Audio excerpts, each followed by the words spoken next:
Welcome to Sinister Heroes. I'm your host, Dan Iniquitous. Thank you for tuning in. If you're new to the channel, this is a channel about Dungeons and Dragons. So if you like darker kind of content, definitely like and subscribe. A big thank you to our Patreon supporters. We love you guys. Thank you so much for supporting the channel. What you do is absolutely amazing. We're so grateful for you.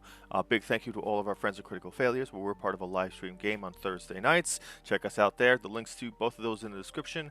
And with that out of the way, we're going to jump into this week's video, the Cartographer Artificer.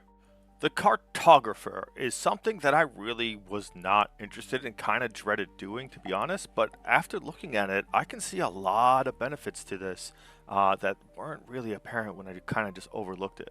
But it's a lot better than I thought it was, and it does add a lot of benefits. Again, this is one of those things, one of those classes that the core class is very, very powerful. The Artificer or the Artificer, however you want to pronounce it, whichever one is actually correct, I'm not sure, but it's a very strong base class. So you will always have that strength to the class, and so the subclasses adds a lot of flavor and kind of builds on that. The Cartographer is really unique in an aspect that I haven't really seen a lot of, and I think it's actually pretty impressive.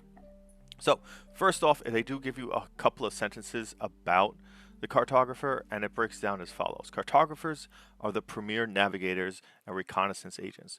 Using their creations, cartographers can highlight threats, safeguard their allies, and carve portals to distant locations. When you reach level 3 and select this class, you gain tool proficiencies. You gain proficiency with calligrapher's supplies and the cartographer's skills. If you already have one of these proficiencies, you gain one proficiency with another type of artisan's tools of your choice. In addition, when you scribe a spell scroll using the crafting rules in a player's handbook, the amount of time required to craft it is halved, which is good, especially if you have wizards that need those spell scrolls, and that's pretty beneficial to you. Also, just being able to do that and give some of your allies the ability to use scrolls would be very beneficial. So downtime is a lot more of a benefit to an Artificer. You also gain Cartographer spells when you reach an Artificer level. In the Cartographer spells table, you therefore always have that spell listed. It's prepared. So you gain Fairy Fire, Guiding Bolt, Healing Word, all great spells at level 3. Locate Object, Mind Spike at level 5. Clairvoyance and Haste at 9. Freedom of Movement, Locate Creature, Scrying, and Teleportation Circle. A lot of this is about uncovering things and finding things. Fairy Fire is great, especially against invisible foes. Locate Object is pretty self-explanatory. Clairvoyance, again, is an adventuring spell. Locate Creature, Scrying, Teleportation Circles, all those things give you adventuring benefits, more so than they get hardcore combat or utility benefits, especially in the circumstance of Teleportation Circle. At level 3, you get Adventurer's Atlas.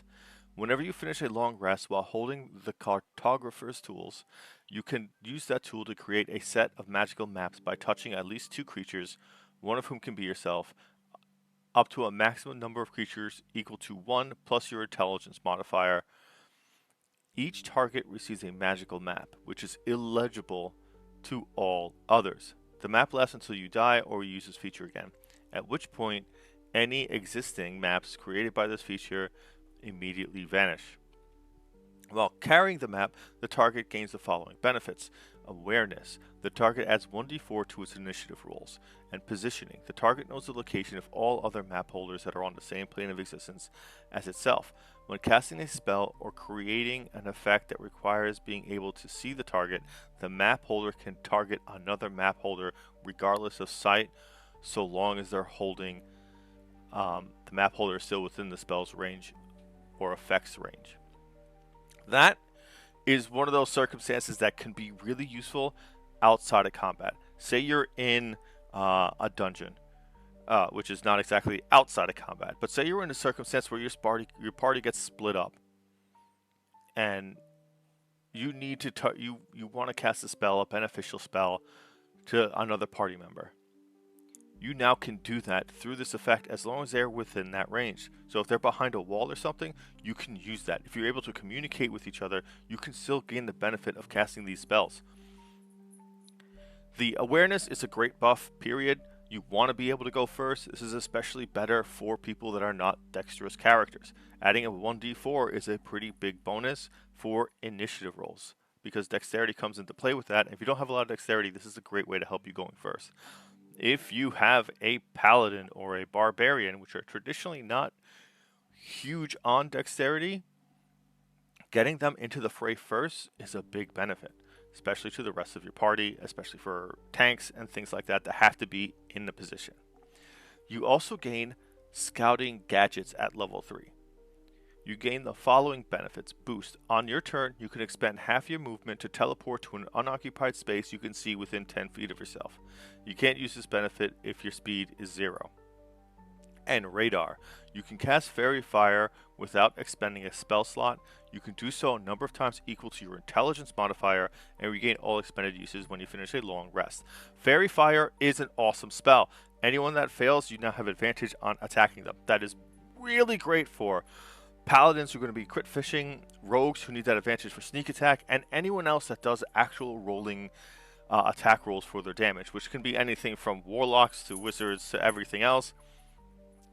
It's a huge benefit, and whoever gets hit with it cannot turn invisible. So like, you have a lot of benefits with that spell. That is a level 1 spell that is beneficial towards the end of the game. It is a great debuff for the enemy. It's a great buff for your party. It's awesome, and you get to cast it for free starting at level 3. So you get a lot of more spells and availability for magical prowess just because of this spell. And this spell is a great spell to have. At level 5, you gain Portal Jump. As a bonus action, you teleport up to 60 feet to an unoccupied space you can see. You can use this feature a number of times equal to your intelligence modifier. You regain all expended uses when you finish a long rest. You can also use this ability without expending a use if the destination is within 5 feet of a creature carrying a map created with your Adventurer's Atlas. Doing so destroys the map that creature carries. So, boost from scouting gadgets is really very circumstantial. 10 feet for half of your movement. Jumping through walls, you have a small gap you need to clear, something like that. That's kind of what boost is. Portal Jump gives you an opportunity to teleport 60 feet, and it doesn't burn a usage if you teleport within 5 feet to a creature carrying a map that you've created.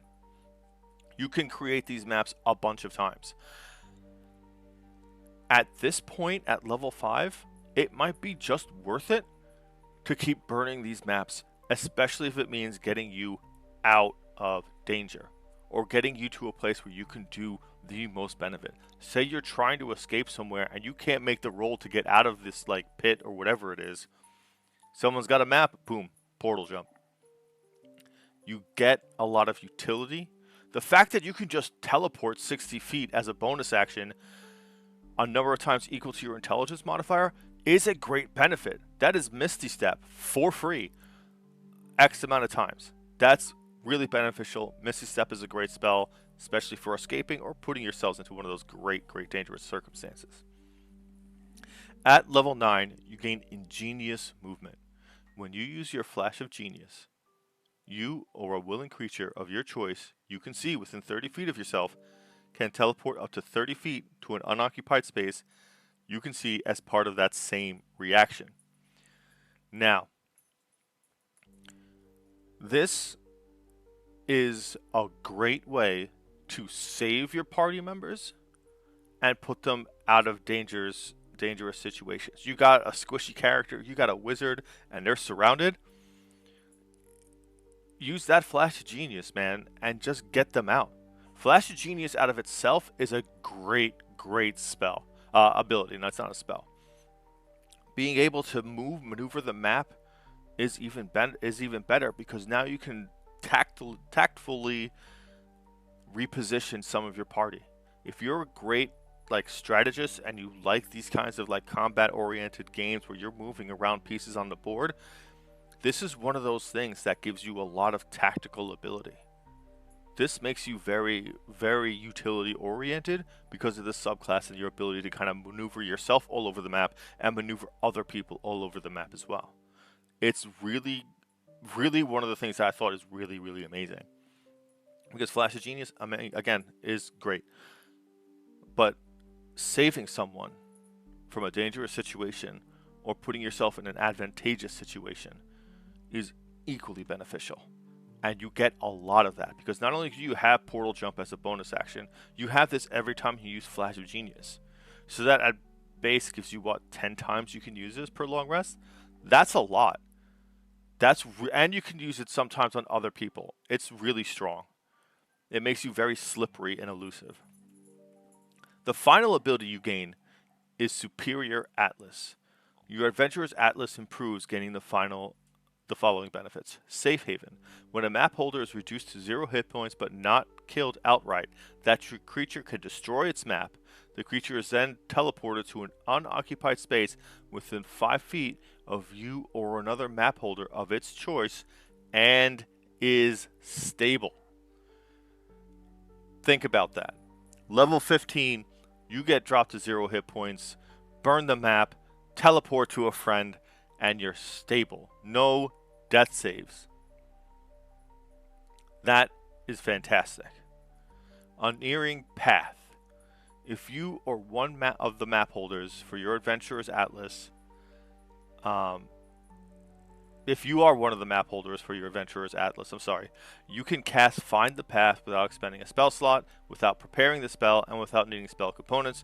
Once you use this feature, you can't use it again until you finish a long rest. So, Find the Path is a level 6 divination spell. And it does require 100 GP worth of tools, of like cards and runes and stuff like that. So the way the spell is, you magically sense the most direct physical route to a location you name. You must be familiar with the location, and the spell fails if you name a destination on another plane of existence, a moving destination such as a mobile fortress, or an unspecified destination such as Green Dragon's Lair. For the duration, as long as you are on the same plane of existence as the destination, you know how far it is and in what direction it lies. Whenever you are faced with a choice of paths along the way there, you know which path is the most direct. Not exactly a great ability at level 15. You really shouldn't have a lot of uncharted lands at level 15. You know what I mean? You should be pretty good at finding your way from start to finish. I don't think Find the Path is that great of a spell overall. I find very few uses for it. Again, roll for a number of reasons. A, when you're failing something in D&D, it's usually more fun than when things are going right. Traveling and getting lost sometimes leads to a lot of great adventures to happen. I'd hate to take that away and just go the right way, but again, some people might really like that. The final part of Superior Atlas is Unshakable Mind.